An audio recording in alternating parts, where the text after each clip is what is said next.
and welcome to the Channel 6 Scoreboard Football Year in Review Show. I'm going to be your host for this episode, JD Williams. Joining me, AJ Harper, Lee Hogan, two passionate UCA football fans next to me.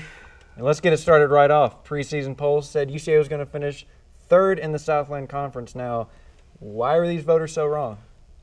The team had a lot of returning talent, 15 starters and 45 lettermen. They had talent coming back in the right places as well. I mean, a lot of guys back on the defensive side of the ball, wide receiver, running back, both good positions for UCA this season. So with the talent that they had coming back, the experience they had in the playoffs, I think it was just UCA had a leg up heading into this season. A few question marks at offensive line and at quarterback. You wondered what the play was going to be like heading into the season. So they had more answers than they had question marks. So it just ended up I could see where the voters were a little bit suspect heading into the season, but I mean things worked out for UCA and had a successful 2012 season. Yeah, I mean, I think the biggest thing, especially with the offensive line and quarterback questions, was that the receivers came out, and we're so experienced with Grandy and Dominic Kroom, both seniors, being there. I thought that helped a lot, but, when the quarterback is the one touching the ball every play and there's a question, a lot of people, they don't expect a top-tier team to come from a questionable quarterback, and Winrick Smothers exceeded everyone's expectations this year, and I think that he alone is what put them at the top of the rankings and giving them the share of the conference. But the defensive side of the ball performed outstanding. They gave up a lot of yards, almost 400, about 379. But either way, they played outstanding with scoring defense, and the offense found a way to click and have a very potent offense. So I think that Winrick Smothers' arrival basically was what changed everything. Now, you mentioned Winrick Smothers' arrival really changing things. So do you think the voters were looking at Southland Conference Offensive Player of the Year, Winrick Smothers? Do you think they were worried about this inexperience? He didn't have a lot of experience, didn't really play well yet. Is that kind of what made them third in these standings? I completely believe so. Sam Houston State's running attack and their option and everything is so potent, and they're such a good team. They're without a doubt number one. And then Stephen F. Austin with an experienced quarterback in a system that he's comfortable in, plenty of receivers, a very good offensive team. I think voters thought that Stephen F. Austin was going to be where UCA was, challenging Sam Houston, and UCA was going to fall back a little bit. So SFA losing those two early games really put them in a tough bind. They were able to pull it out over UCA in a very sloppy game, but SFA really had struggles early on in the conference season, and that's what changed it. I think Winrick Smothers, having the quarterback play he did, put them ahead of Stephen F. Austin. Yeah, I mean, it was definitely Winrick Smothers' inexperience heading into the season. I mean, like AJ said, when you look at Brian Bell and then Brady Attaway, I mean, both of those are experienced quarterbacks. They're seasoned veterans. They're going to get the job done. So that's what voters were seeing, so that's why they put them ahead. You didn't know what you were getting with Winrick Smothers heading into the season. I mean, he's played in 12 games, one start.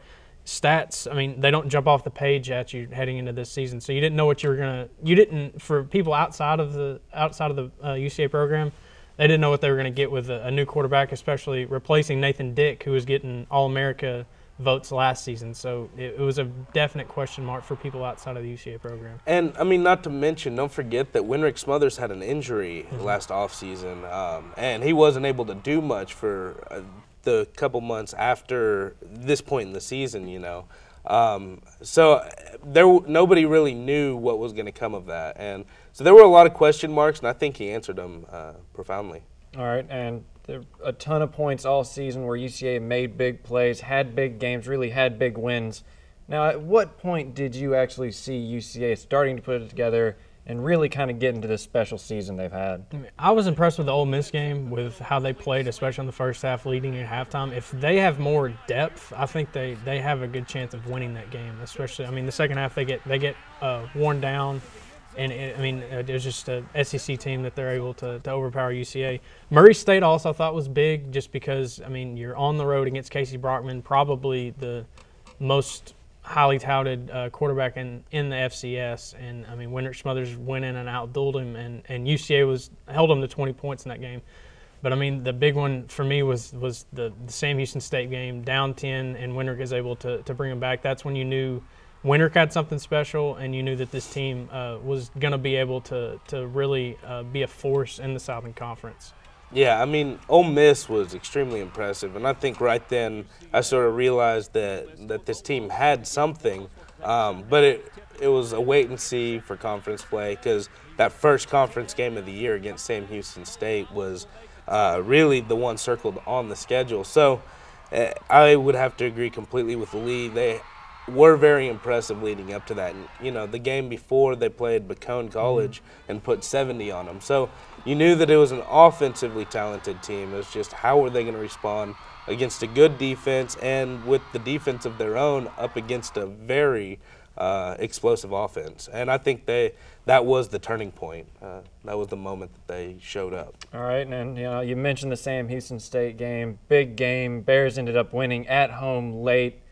Probably, best game here at Conway, but they also went on the road and beat McNeese State in kind of the same dramatic fashion. Now, which of these games was the game of the year for you guys? I think in importance, it's Sam Houston State, just because that was a huge top-ranked team coming in, and everyone thought that they were going to have enough to beat the Bears.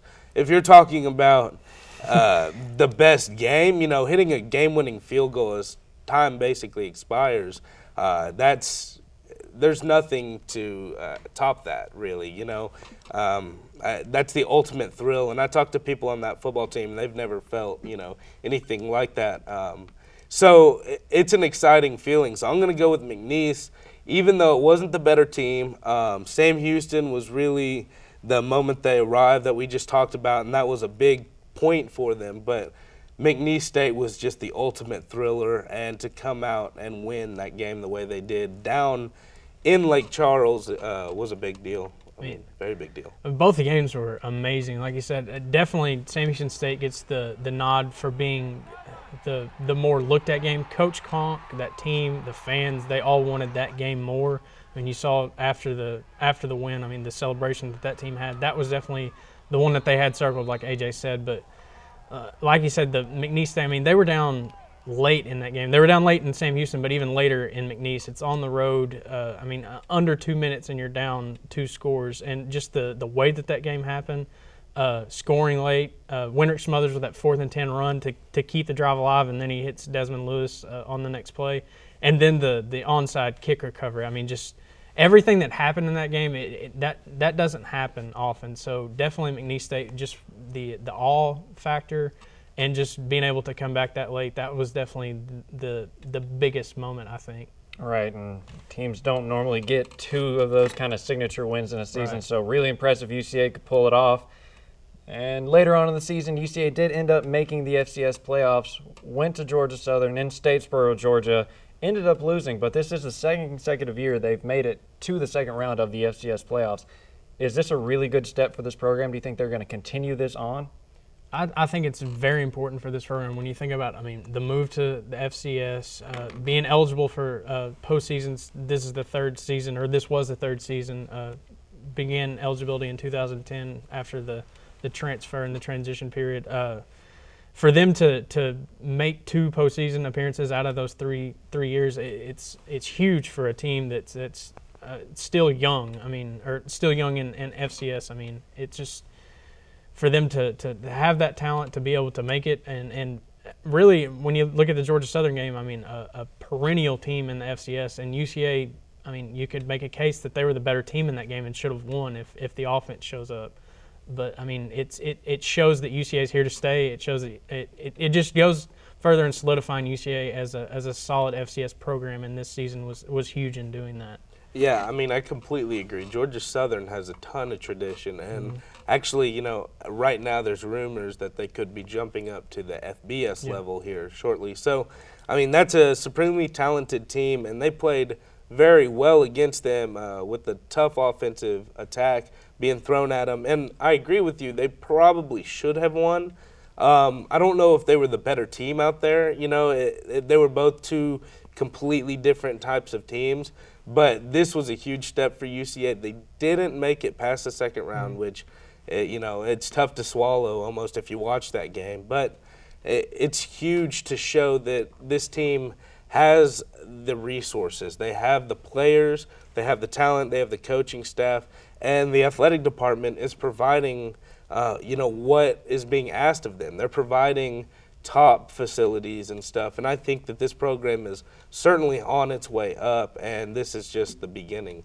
And one thing is, since moving to FCS, they've had one losing season, and I mean that's huge when you talk about a team that's moving. There's a lot of transition. I mean, you're talking about a jump in scholarships. I mean, a jump in talent. So there's a lot of stuff that UCA had to account for, and they were pretty much able to do it in stride. And like you said, I think that goes to mention, Brad Teague and the rest of the athletic department and in supporting UCA in this move to Division I. All right, and so university football program moving forward, got a lot of progress behind them. But let's take a step back for a second. Let's look at a little Channel 6 scoreboard highlight. Let's jump in the Wayback Machine, and let's see what A.J. Harper had to say about our old friend Winrick Smothers. I'm going to go ahead and say that Winrick Smothers, surprise. We definitely disagree. I think he's going to be at least an all-Southern Conference second-team quarterback. What? He's going to be the second best quarterback in the league. Name somebody better than him besides Attaway that he could. I'm saying at least second team. Better than him. There was nobody comparable to Dick other than Attaway last season. But there's a lot of people comparable to Winrick Smothers in this conference. I think he's going to be able to step up this season. And what is it about Winrick that you just don't see? I don't think that he has the decision making. I think that he likes to tuck and run before he likes to look downfield. And this is an offense that's not a running team. The offensive line isn't great. The receivers are. The receivers are a good receiving core, and they need to utilize that. And Winrick Smothers is a run-first type of quarterback. He does have a good arm. He can be accurate at times, but he's also been very inaccurate because he gets flustered. In the game and a half that we saw him play last year, he just got flustered, and he couldn't control, what he was doing out there. And if you're going to be the starting quarterback for a very talented team that we think could be on the bubble of FCS playoffs, you've got to be there, you've got to be settled, you have to understand that this is your team. And I know that he has that feeling right now, but I want to know how he reacts when he gets on the field and there's a 285-pound defensive lineman charging at him. The stage fright thing. So with Winrick, you think they're going to be you said 6-5? I would say they're going to be 6-5, maybe 7-4, but I still think 7-4 is underachieving. Well, that was A.J. Harper on the call for that little soundbite. Smothers would end up being the starting quarterback and then would end up being the Southland Conference Offensive Player of the Year in his first season as a full-time starter. A.J., how great was this season?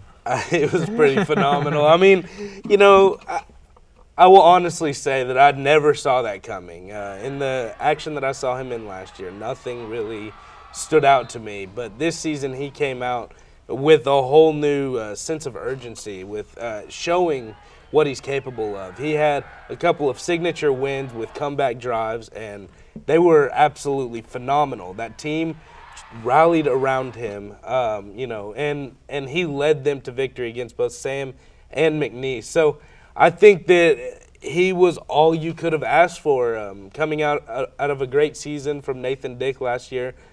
He really impressed me, and I did not see that coming whatsoever. Did you think he would finish the season as a starter, or did you see Jacoby Walker? Not to put you on the spot. I didn't think that Winrick was going to impress. It's clearly documented that I didn't think that he was going to be that great. I had no idea what was going to happen, and especially after that Ole Miss game, I don't think there was any question, especially after the Murray State game, but I had no idea what to expect coming into. And, I was clearly wrong, but I had no idea, and I think that he exceeded everybody's expectation. Definitely. And I know that you were for him and you thought he was going to be good, but he definitely exceeded everybody's expectation. I figured he would. After watching him in the spring game, I was sold on his ability.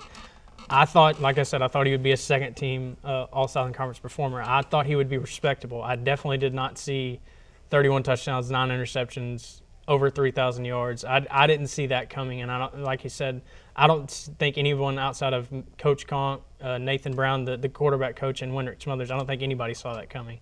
And it was the difference this season for UCA. When you talk about the question marks, as we talked about earlier, quarterback was one of them, and it was because of Wendrick Smothers' inexperience, and he silenced the question marks. I mean, with his play this season, it was definitely above and beyond anything I thought he would do, and I think anyone. I definitely got to agree. I think I was on the list of Wendrick Smothers doubters there at the beginning of the – I think I was alone in his support. You may have been there because coming in, we just didn't see that experience. Yeah. I didn't see it really in him either. I mean, after the first couple games, I thought he was doing wonderful. But if we're talking about last May, no, I did not expect to see this whatsoever. Right, especially coming off that pedigree they had at quarterback. UCA always seeming to lead the Southland Conference in it and continuing. And as I said, that pedigree, UCA's had a ton of great quarterbacks. Where does Wendrick Smothers this season rank among all time? I'm going to let you go first. Okay. I'm going to say that he was third. I mean, he had a phenomenal season, but it was the third best season in that span. If you look at it, Nathan Dick just last year, 2011, set school records for passing yards and passing touchdowns. You cannot overlook that. He's 7th overall in pass efficiency. They ended up making it to the same point in the season, played a tougher opponent in Montana State, in my opinion. They were a tougher opponent than Georgia Southern will be this year, or was this year. And I think that Nathan Dick would be second, and Nathan Brown, I don't think there's going to be much of an argument against this. And his 2008 season, I think that's clearly going to be the best season. But if you look at it, Nathan Dick is ahead of Wendrick Smothers on almost every statistical category.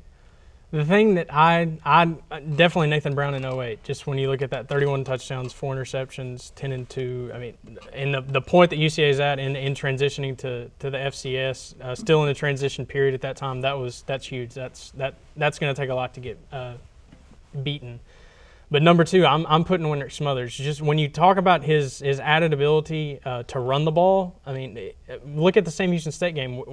If Nathan Dick is the quarterback there, he's not able to make that 19-yard touchdown run at the end of the game. Now, he might throw a touchdown pass later in the game, but everyone was covered on that play, and Wendrick made something happen on that individual play, and it helped UCA come back late. There was also a couple other ones in East State, 4th and 10, everyone's covered. And Wendrick's able to use his legs to sustain the drive and move on, and that helps win the game. And his numbers are close.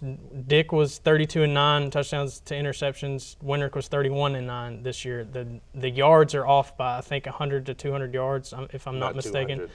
And the efficiency, I mean, Wendrick was still 15th in the nation this season. He's not top 10 in UCA history. Well, I mean, how can you say it's one of the greatest seasons ever if he's not even top 10? But, I mean, he's 15th in the nation this season for efficiency. Okay, he had a great year. So then how are UCA quarterbacks throwing out this pass efficiency, out the roof? I think you're putting too much on efficiency. But he ranks behind Dick in every other category. But I mean, too. it's Except minute. But it's minute, and that's a big stat when you look at the season. Okay, but the receivers is Nathan year? Dick. I mean, Nathan Dick had Jesse Grandy, Dominic Kroom, and Desmond Lewis last season. Do you think that Dominic Kroom was just as good as he was this year, last season? I mean, he was good last season, but I mean, he definitely showed some clutch. He was better this year. Well, yeah. All right, they didn't have Desmond Lewis going up there. Desmond Lewis was good last season. He wasn't this good. No, he wasn't this good. But no, the receiver Jackie Hinton didn't even have as good a season last year. Nathan Dick did this with less talent around him. Put up.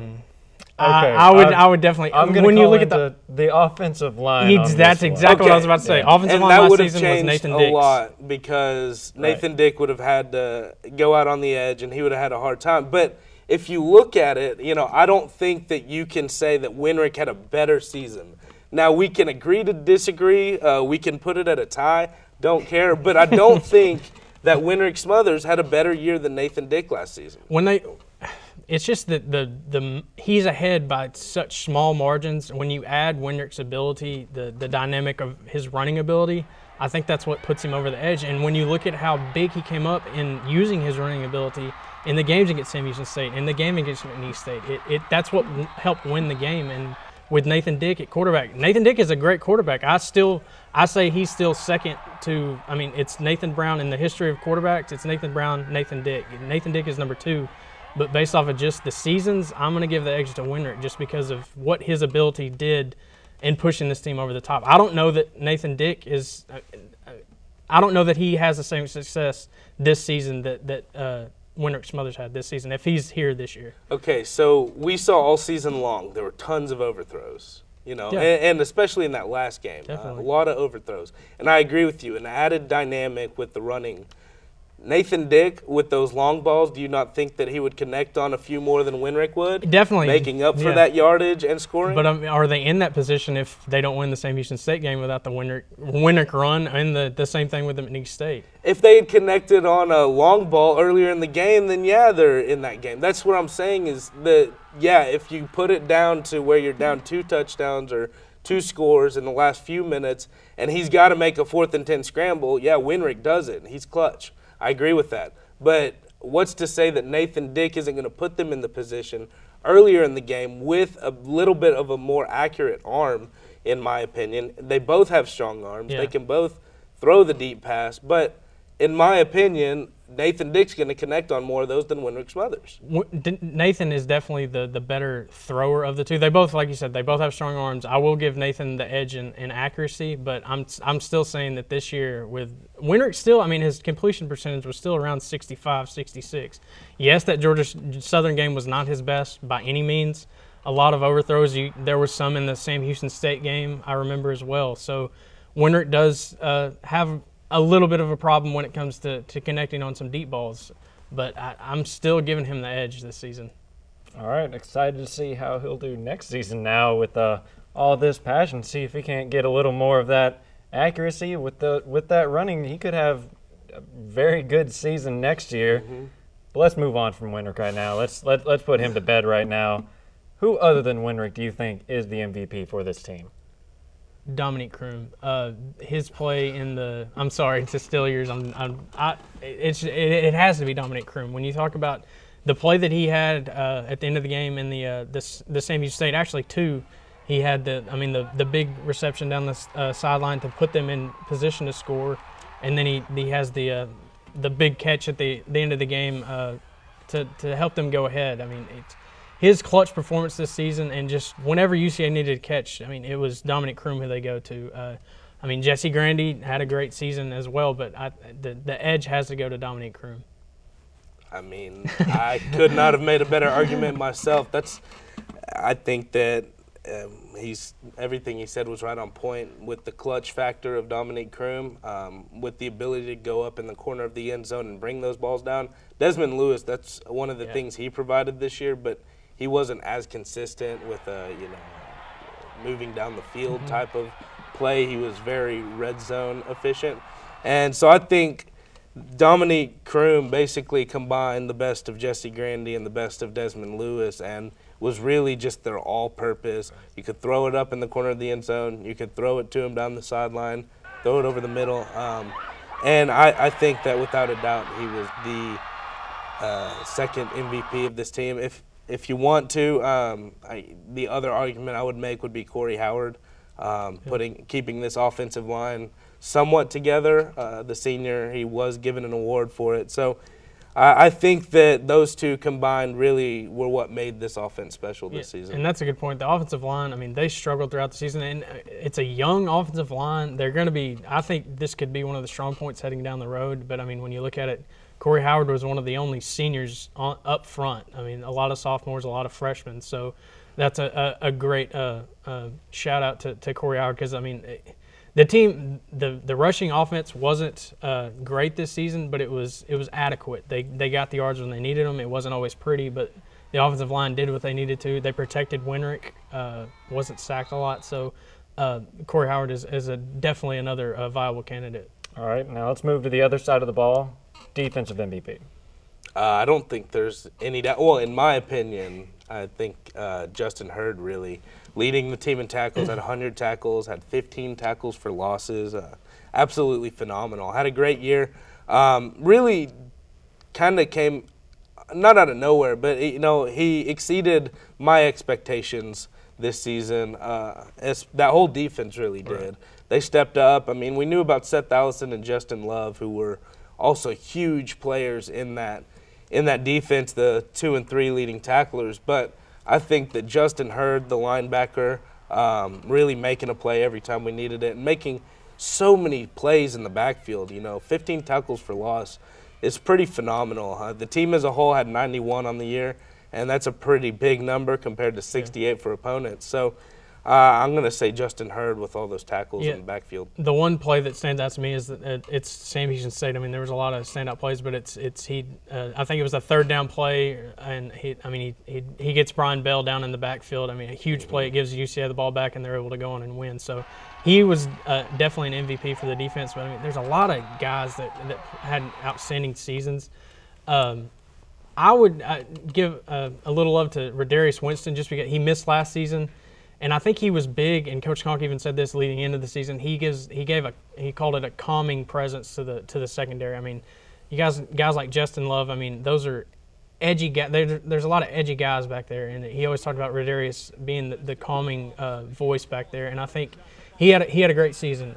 61 tackles, 31 solos, and 2 interceptions. So I mean, he was definitely a great piece back there. Dylan Winfrey also. He's got a bright future, freshman corner. I wouldn't give him the MVP, but, I mean, there was a lot of standout performances. Jonathan Woodard, another one at defensive end, a freshman. So the defense has a lot of bright spots, but as MVPs, I mean, Justin Hurd and Radarius Winston are definitely the top two. Well, I think Seth Allison, I wouldn't leave him out of that. No. If you're going to include Radarius Winston especially, I think that you've got to put him in there. He had 84 tackles still. He had an interception, a couple of forced fumbles, 2 recovered fumbles. So, I mean, he had his impact. He didn't have as great a season as last year, but he performed well with a defense that had a lot of performers, as you mentioned, to choose from. I think the thing that gave Justin Hurd the edge is, I mean, we talked about it. I mean, quarterback and middle linebacker, the middle linebacker is the quarterback of the defense, and Frank Newsom was one heck of a middle linebacker. And it's kind of the same thing with Winrick. I mean, Winrick replacing Nathan Dick and Justin Hurd replacing Frank Newsom. Both of them were question marks. And you needed somebody to step up in both occasions, and Justin Hurd was definitely able to do that this season. All right, so a ton of bright spots on defense. Now let's move on to probably one of the most exciting unknowns of college football, and that's the high turnover. You got people leaving every year.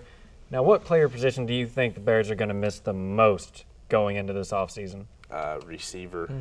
There's no way to replace. I mean, they've got Desmond Lewis still, and he's young. He'll be a junior next year, but there's no way to replace Jesse Grandy and Dominique Krum. Unless a miracle is worked and something like where Jesse Grandy came to us from Ole Miss, if we get a transfer like that, then okay, maybe there's a shot at it, but they're really going to miss those 2 players lining up on the outside. It's going to be a big thing for this offense to sort of feel its way out, not to mention all the running backs are gone too. The whole backfield was a senior, except for Willie Matthews. Willie, yeah. And so going to have Willie Matthews and Desmond Lewis, and the rest of the skill positions are going to have to be flooded with talent. Right. I mean, definitely receiver gets the number one just because when you talk about the numbers that Jesse Grandy and Dominique Krum put up, I mean, they're huge. And for UCA to have them both on the same team, I mean, it was phenomenal. But, I mean, like you said, with the running back, I think that one's going to be big as well. I think with a more experienced line this season, I think Jackie Hinton and Terrence Bobo could have had a better season. I think next season that's going to be evident. This offensive line is going to be better, but you wonder if there's guys back there with the experience to get it done, like there was this season if the line would have been better. So Willie Matthews is definitely going to have to step up in that place right there in that position. So that's definitely one to watch out for. But number one has got to be receiver, losing Grandy and Krum. And I think Desmond Lewis will have a great year next year. I mean, I could see him approaching 1,000 yards and 10 touchdowns. Be somewhere around Krum, 800 yards, 8 touchdowns in that general vicinity. But, if you can't find anybody else to go around him, it's not going to matter. And the thing is, I mean, and you kind of pointed to that, when you have guys like Grandy and Krum above you, I mean, I think Desmond Lewis definitely has the talent. I mean, he's got the size, the ability, the speed, everything. But he's going to be the number one option now, and he's going to be the guy that teams key on defensively. And before he had Kroom and Grandy, so he's going to be the main guy. He'll probably might draw some double teams and double coverage. So I mean, he's going to have to step up and show what he's made of next season. All right, now, do you think these positions are going to get filled by either on-roster players, incoming freshmen, or, as Coach Conk has shown throughout these years, transfers, like Nathan Dick, Jesse Grandy? You think anyone's going to step into these positions? Wide receiver, there are some guys, that have some. They have the opportunity to jump up and show what they're made of. Clay Murphy, some other guys on the team, but Desmond Lewis is going to be the main guy. I think Courtney Whitehead is a question mark.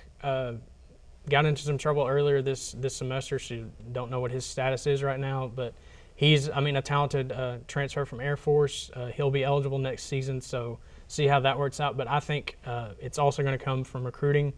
L.J. Wallace, the brother of Amari Wallace, who's a safety for UCA right now, he's a PA wide receiver that's committed to UCA.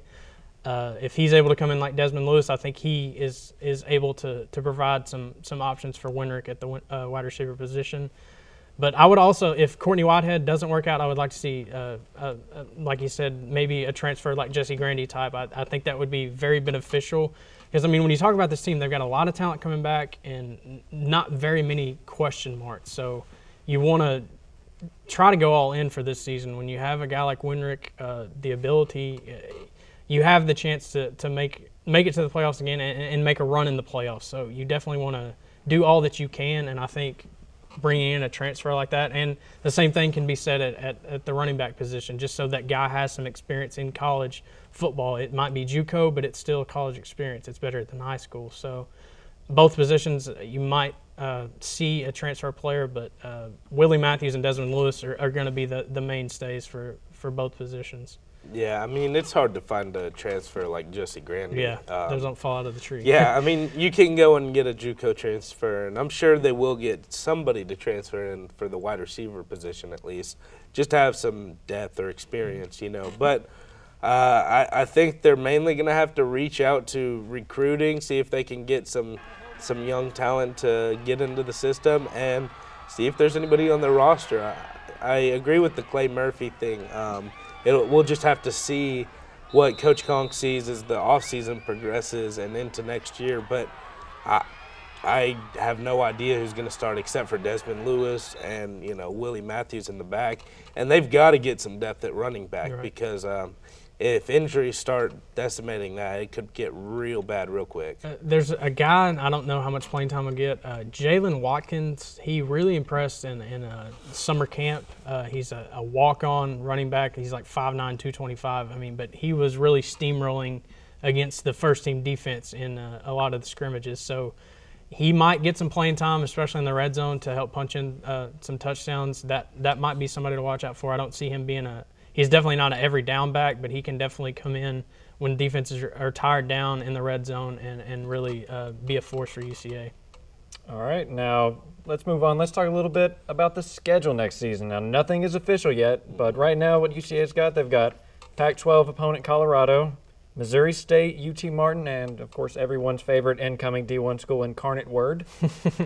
Now, these are all great games. Sure, great UCA will play fantastic against them. Now, there's still one more left to schedule, though. Who do you want them to play?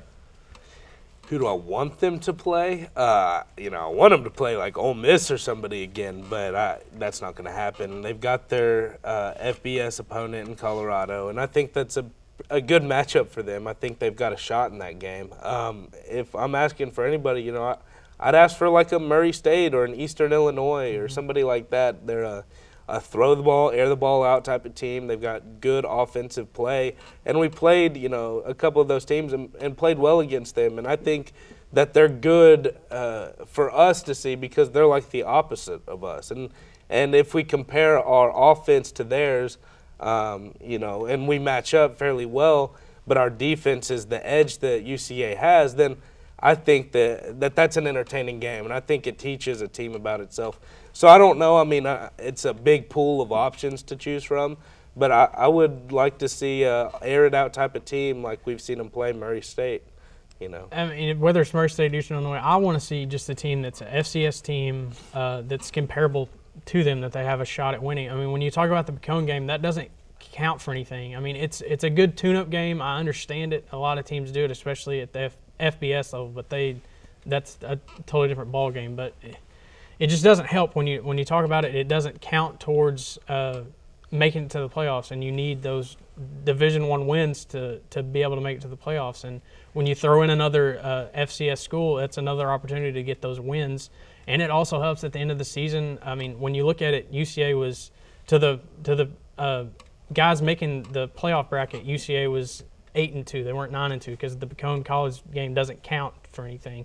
That might help them later on in seeding and stuff like that. It's just another opportunity to help make it to the playoffs, and it's a better game suited for UCA when you're talking about getting ready for conference opponents. It's better when you're playing teams that are going to challenge you instead of playing a team like Pecan College that you're expected to win. And I mean we saw it was 70-3, so it's not a challenge for UCA, and I would rather see them play an FCS school that's going to be a challenge for them.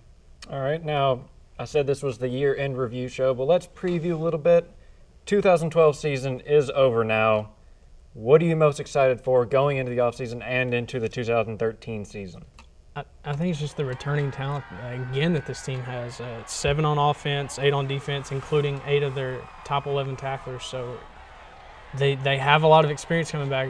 We talked about the question marks. Every team has them every season. This year for UCA, or next year for UCA, it's going to be wide receiver and running back that are the question marks. I think one good thing is the offensive line should be solidified next season. A lot of returning guys. Corey Howard is pretty much the only starter that they're solid starter that they're losing off of this year's team. So they should be set there. That should improve pass protection. Hopefully the run game, if Willie Matthews and some other guys can step up there. But it's definitely encouraging to see the returning talent. A team that's 9-3 had 2 straight postseason appearances. It's looking up for UCA in 2013.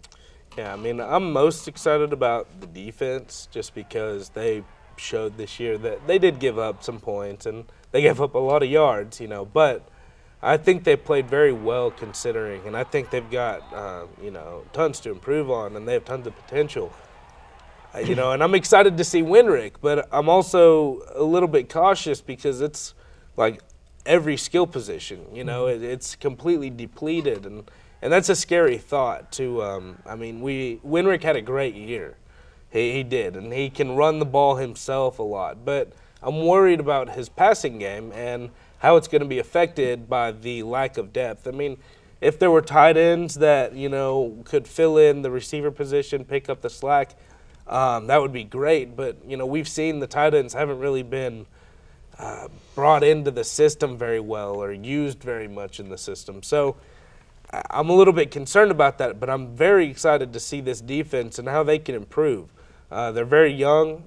They have a lot of potential, and Winrick, just his legs and his arm, can carry this team along with that defense, I believe. So I think they have a lot of potential if they can fill a few glaring holes. What type of season are you expecting from Winrick? Or what's it going to take for him to make it above Nathan Dick's 2011 season? Okay, he's got to get 3,200 yards, 32 touchdowns, put himself equal with the numbers. He's got to get in the top 10 in pass efficiency in school history. I mean, he can be 15th in the country, but you can't, in my opinion, you cannot say that means that he's given a bye from not being in the top 10 for UCA. Nathan Dick had a great season, and I believe that they were very close, but I don't give the edge to Winrick. I would give them a tie or Nathan Dick the edge. That's me. I mean, I'm okay with leaving it and they're tied. I think they both had phenomenal years, and Winrick does have the added element of running the ball. But I think that Nathan Dick, if given the talent at receiver, would have had an even more astronomical year, and would be having school records that were even higher than they are. If he holds first in both passing yards and passing touchdowns, I think that that's the best year. I mean, that's just my opinion. I just want to give him another opportunity. Oh, come on. Setting me up, man. Well, I guess that's going to put the end on our review for this football episode.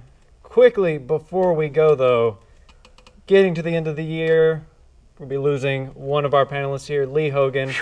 Know everyone here has been. AJ says that, but Been waiting for this day for a long time, you know? He's been having a great time, too. You have any last words here for us before you leave? I just want to say thanks to everybody. Thanks to you guys, Courtney. I've really enjoyed it. I want to say thanks to John Walls for giving me the opportunity to come on here and talk about sports, which I love to do. I'll definitely miss it. I'll try to come back maybe and do a football preview next semester There we go. With AJ. All right, well, hopefully that works out. Remember, you'll still see me and AJ if you want to tune into Channel 6 and see some of those familiar faces of UCA sports you all love way too much. And that's going to do it. So thank you all for joining us. Lee Hogan, AJ Harper, and JD Williams. Be sure to join us next semester. We'll have a new batch of Channel 6 scoreboards coming out.